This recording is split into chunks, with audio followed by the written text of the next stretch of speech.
So hello guys, for today's video na parang mini vlog, ayan, pawis na pawis tayo dahil tayo ay nagkunwaring tumulong sa pagtatayo pag-ayos ng bubong ng bahay. Pinalitan kasi namin ng bubong, ayan, kasi siya ay nanunulo na, so kailangan ng palitan.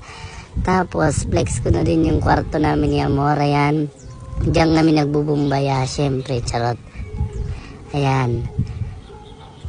Tapos si mama naman dito nagaluto ng aming uulamin dahil ang kanyang mga trabador ay gutom na. Ayan, okay na daw.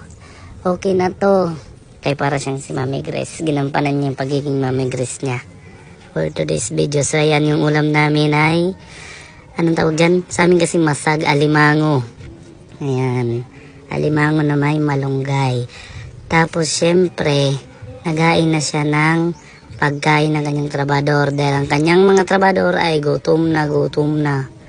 Siyempre, kakain na kami. Tapos flex ko na rin itong picture namin nung kami nasa galampa ni Amor.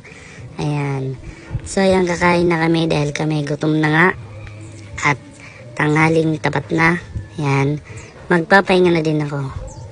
Katapos ko lang kumain yan, higa agad, ayan. So yan lang muna guys for today's video. Ayan, matutulog muna ako dahil sobrang init ng panahon ngayon. Maraming salamat.